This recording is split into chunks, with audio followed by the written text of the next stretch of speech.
Hi everyone, this is just a video about our podcast assignment, and what I've got up here is the syllabus. So what we'll be working on are 2 podcasts this semester, plus a video, which is really like the podcast, a large essay that you'll be converting into a video. But anyway, this video is about the podcasts.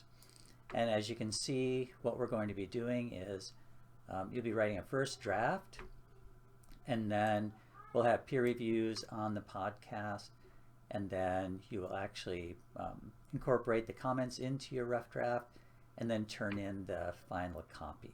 So let me go to this document, which is the possible topics.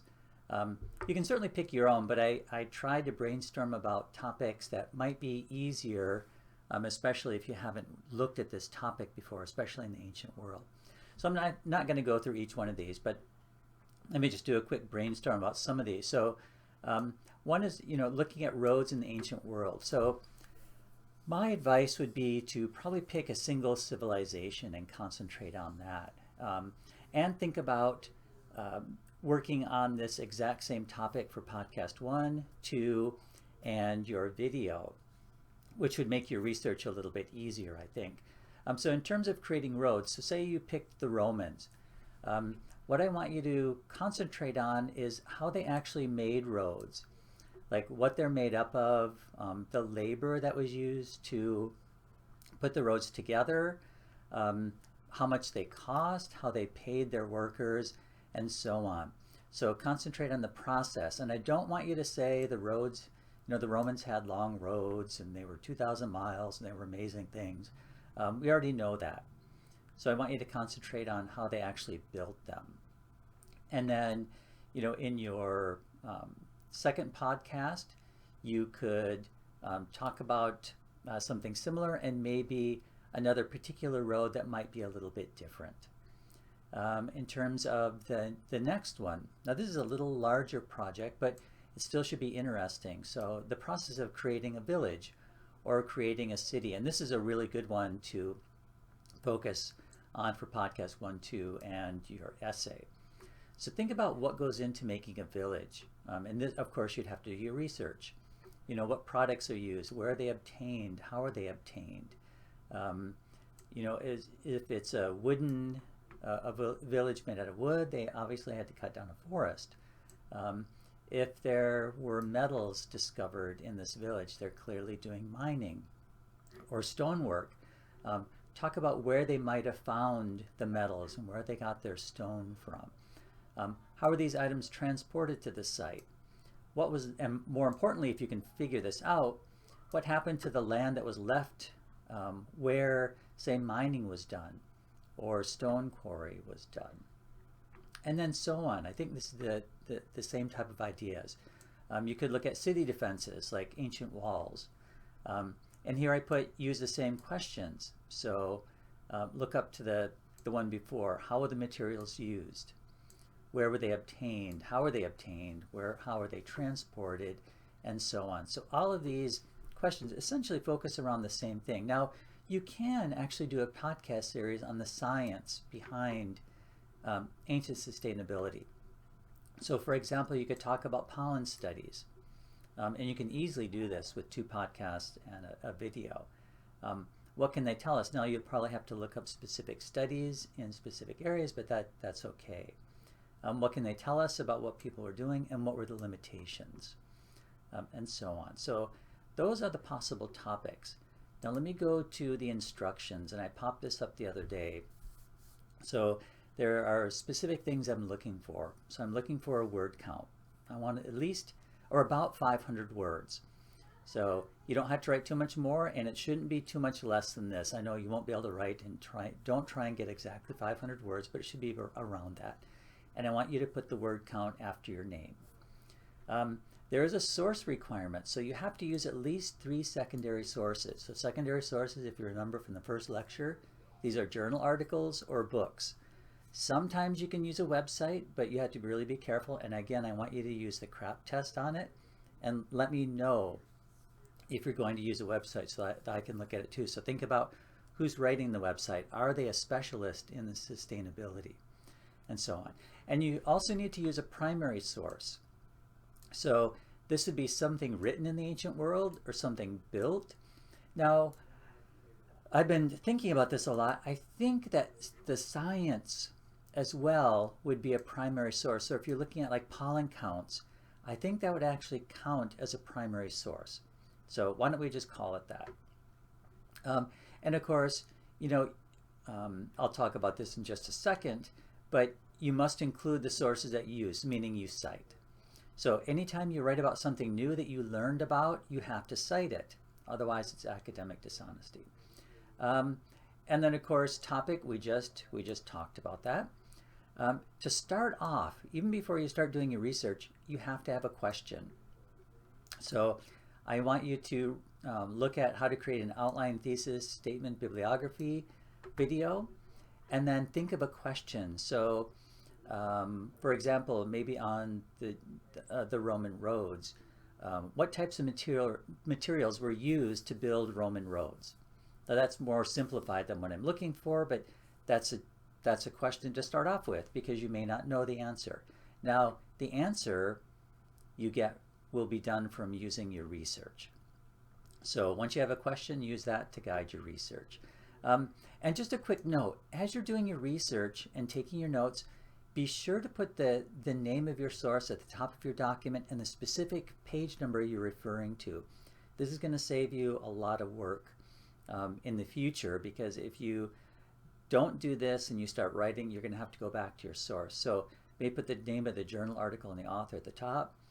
If you're looking at something on page 3 that sounds interesting, put page 3 on the left side and then write your notes on the right. And be sure if you're to put quotation marks around something if you are using a direct quote.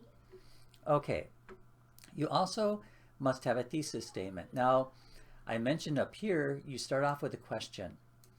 Your thesis statement is the answer to that question. So you get a thesis statement after you've done your research. So do the research on that. So for example, if your question was, how do pollen studies help us figure out what land use was in ancient Egypt? The answer is, you get the answer by doing your research. So, and then I gave you a possible thesis statement here. Pollen studies reveal the type of plants grown. When they're grown, it helps us to figure out the times of food scarcity. So your research would have been on pollen and plants, pollen and the time frames, and then pollen research, say, during the fall of the Old Kingdom in Egypt. So that's your thesis statement. It comes after you do your research. You must cite, so I mentioned that above. I'm still debating this. Your essay can either be in-text citation or Chicago-style footnotes. When you write your big essay, I'm going to have you use Chicago-style footnotes. But for this particular assignment, you can use in-text citation, which remember is author, year, and specific page number. Okay, so when you write your essay, obviously you have to have the body, which is following your thesis statement. You need a conclusion, and then you need your bibliography, which lists your citation, your sources.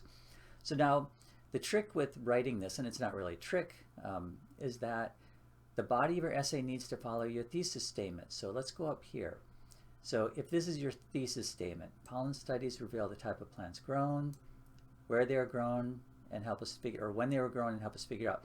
The body of your paper will begin with this first part of your thesis statement.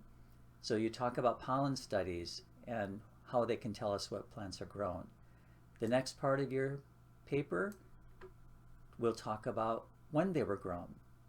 And then the final part of your paper will talk about how we use pollen studies to figure out food scarcity. So when there's more pollen of a plant, it means they're planting more, or whatever. So that's how you write the body of your paper. It follows your thesis statement. So I definitely want to see that. And then of course, attaching it, make sure you attach it as a .docx or .pdf. And I've given you a format requirement. So I want to see this on your document. So I want you to type the question you're going to answer, and then type the question. And then in one sentence, I want to see what the answer to that is. And remember, this is your thesis statement. Then I want you to type introduction, write your introduction. Then I want you to type the body of your essay, and then fill that in. I want to see conclusion, and I want to read your conclusion, which is wrapping everything up. And then I want to see bibliography. So that's the instructions on doing the podcast. Now, I've also created a rubric on how I'll grade. Now, I have to figure out how to get this into Blackboard, but this is the idea. So, and what I've done is I've taken the podcast instructions and I've broken it down into what I'm looking for. Same as last time. So, word requirement needs to be about 500 words. This part of the grade will be worth 10% of your grade. And so you'll get full credit for this 10% if your podcast is about 500 words. If it's less, then your grade will be lower. And then the same here, sources requirement. If you use 3 sources and 1 primary, that's 15% of your grade. And if you did it, you'll get full credit. Now, this one comes with a caveat. So if you don't use any sources, your whole entire paper will get a 0. Even if you met the word count and you've got your question and so on. So without sources, you're really committing academic dishonesty and the entire paper is a 0. And I put that up at the top.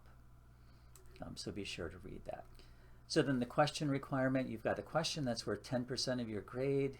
The assignment contains it or it doesn't. If it doesn't, you'll get a 0 on that part. Same thing with the thesis statement, the citation requirement. The essay requirement is just really the body of your essay. It's well written and it's on topic. And then, you know, it wouldn't, if it has a lot of issues, you'd get a lower grade on this, and so on. And you must use the format. So if you use the format, you get 10%. So it follows the format, nearly follows, or does not follow. And again, I put down the format in the bottom of this document, which you can find in our Blackboard course in numerous places. So please don't hesitate to contact me if you have any questions about this particular assignment. So you've got about 2 weeks to put this together.